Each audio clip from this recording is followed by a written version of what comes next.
Salam sejahtera untuk kita semua.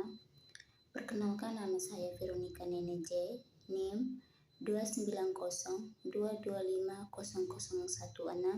dari Prodi Akuntansi. Di sini saya akan menjelaskan tentang sedikit rangkuman tentang etika dalam bisnis. Etika dan bisnis merupakan cara untuk melakukan kegiatan bisnis yang mencakup seluruh kegiatan aspek yang berkaitan dengan individu, perusahaan, dan masyarakat.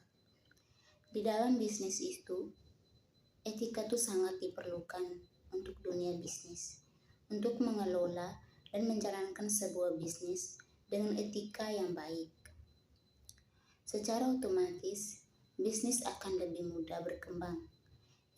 Etika yang ditetapkan di dalam suatu perusahaan akan membentuk suatu perusahaan akan membentuk nilai, norma, serta perilaku karyawan dan pemimpinnya. Yang kedua itu bisnis dan etika dalam dunia modern. Dunia modern sekarang ini, dalam dunia itu merupakan cara untuk melakukan kegiatan bisnis yang mencakup seluruh aspek yang berkaitan dengan individu, perusahaan, dan masyarakat. Di dalam dunia modern sekarang ini, etika itu sangat diperlukan dalam berbisnis.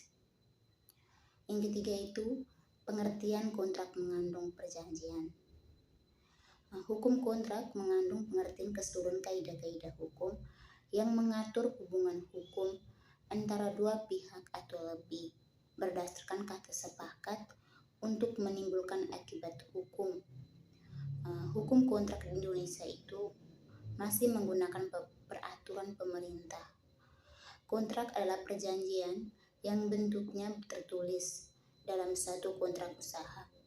Ikatan kesepakatan tuangkan pada dalam satu perjanjian. Kontrak atau perjanjian adalah kesepakatan dua orang atau lebih mengenai hal tertentu yang disetujui oleh mereka. Ketentuan untuk mengenai kontrak. Yang keempat itu materi tentang tanggung jawab sosial. Dalam suatu konsep bahwa organisasi, khususnya perusahaan, adalah memiliki satu tanggung jawab sosial terhadap konsumen, karyawan, pemegang saham.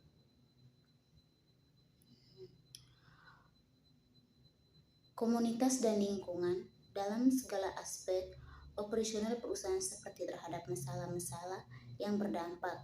Tanggung jawab sosial kepada konsumen memberikan harga yang sesuai.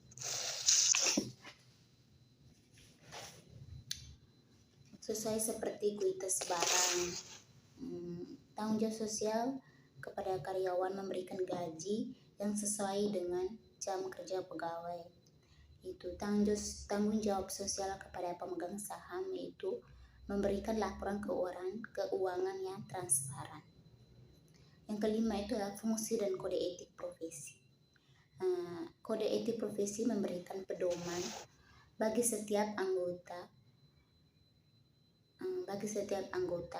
profesi tentang prinsip profesional yang digaris pedoman bagi setiap anggotanya mengenai profesional yang dimiliki, sehingga setiap anggota mengetahui hal yang tidak boleh dilakukan dan juga yang tidak. Yang keenam itu ada profesi. Profesi adalah jenis pekerjaan yang menuntut pendidikan dan keahlian khusus. Disebut profesi yang dapat digolongkan ke dalam kategori antara lain pekerjaan seorang dokter, guru, pengacara.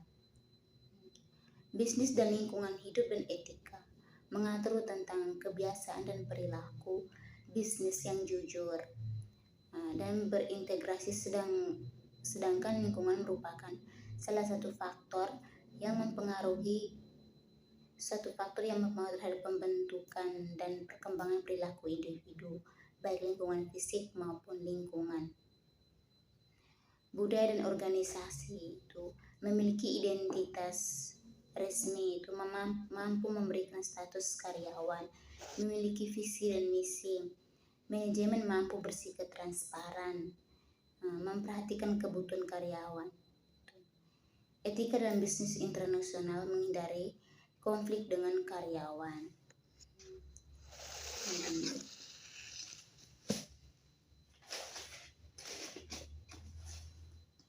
Di dalam bisnis, etika itu sangat penting bagi pebisnis. Itu eksploitasi berlebihan oleh pihak perusahaan. Etika menjadi titik sentral di dalam setiap kegiatan bisnis yang berskala global, karena bisnis tidak juga dijalankan berdasarkan transaksi yang diikat oleh kontrak-kontrak formal dan legal saja. Etika bisnis iklan dalam dimensi. Etika bisnis dalam manajemen sumber daya manusia. Itu dalam manajemen sumber daya manusia juga melahirkan etika bisnis, yang mana etika dalam sumber daya manusia dapat diartikan sebagai ilmu yang merupakan prinsip-prinsip etika bisnis, juga akan menjadi lebih sukses jika mempunyai perhatian pada etika, karena hal ini akan meningkatkan reputasi organisasi dan meningkatnya motivasi karyawan.